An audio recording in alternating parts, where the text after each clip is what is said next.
At Melcombe Primary School, Pupil Voice is a group of committees. We have the school council, which I think most schools have.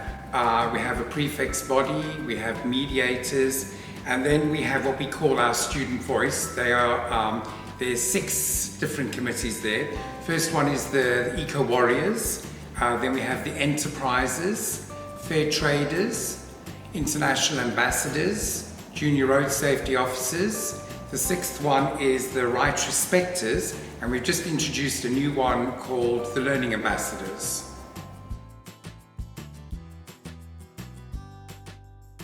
Alright, so the first one is the Eco Warriors, and they have been very concerned about air quality. We're on a very busy road, the Fulham Palace Road, and air quality is an issue for us. They've got involved with different organisations coming in, working with them, and we now have a living wall thanks to them. We now have an air quality monitoring station right outside the school. The second group, the Enterprises, they are very concerned with making profit basically, and they have got involved with things like the £5 challenge. They've then broadened it to include friends so that we're slowly spreading across the school. The third group, the Fair Traders, that's pretty easy. They make sure that the products we sell in our tuck shop are fair trade, including the coffee and tea that we drink in the staff room. They're fair trade. The fourth group, the International Ambassadors, they make sure that our international links remain. They have been sponsoring, I think for about 6 years now, a child in a developing country. They raise funds for that. The fifth group, the Junior Road Safety Officers, they are concerned about making sure that we travel to school the correct way, that we walk rather than come by car. And at one point they even fined parents for parking in the wrong areas or for driving to school. And the sixth group are the Right Respecters, and they do things like help my friend go to school. They are about children's rights, about the lack of children's rights in some areas, and actually it's broadened to include adult rights now too.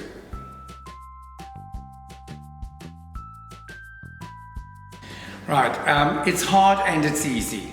The hard part is just making sure that you stick to it, because if you let it go for a week or 2 or something like that, then you basically lost it. So what we've done is we've made sure that there's an adult who is the champion of each of the committees, that makes sure that we meet. We have it in the diary. We make sure that they meet at least, well, every week a different committee meets. And we make sure that the children are enthusiastic about it and they nag about it until it actually happens. So I'd say the most important thing is to make sure that there is somebody that is thinking about it all the time. Once the ball starts rolling, then you're fine. The children often come up to me and say, we haven't met for a while, can we meet? Lots of the children say, can we meet every week? Depends on which group. But I'd say the most important thing is to really have somebody who's championing the committee.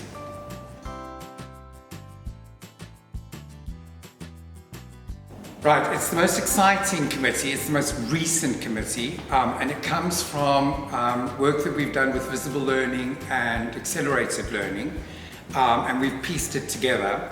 Basically, every half term, we've selected 4 children in each class, and they come out of class and they meet with a member of SLT.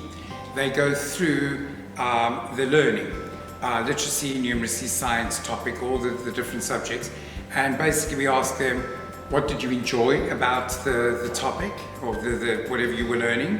What didn't you enjoy? And what have you learned, basically? Once we've gone through all the different subjects, then we have a look at the vocabulary for learning, whether they're actually able to articulate what they've learned and use the correct vocabulary. We also look at what we could change, because sometimes they do have a point that they didn't enjoy something, and we think, well, they do have a point, we can change it. And the last 2 questions are the most interesting ones to me.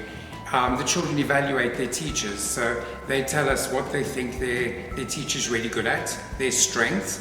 And the last question is, what could your teacher do to improve? Very interesting answers, that. What advice would you give to a head who wants to develop a student voice in his or her school? Nike, just do it. It has changed the way the children operate at our school. What most visitors say, they can't believe how topical the children are. They understand the modern and relevant issues. It's broadened our curriculum. It makes them feel that they're actually doing something worthwhile. We've never looked back, and it all started with fair trade, and it's just expanded from there. So I would say start small, start with one thing, and then just keep adding to it each week or each year as you go along.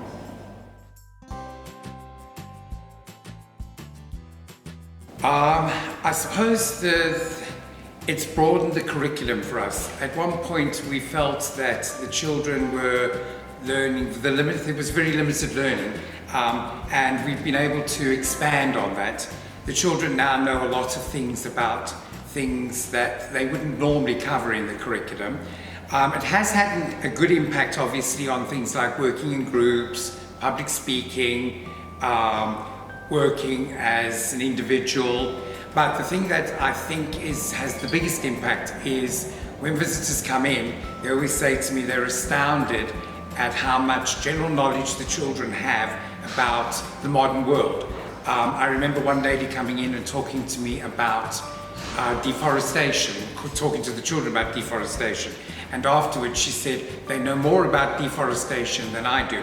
And I think that's important because, after all, it is going to be their world that they have to look after.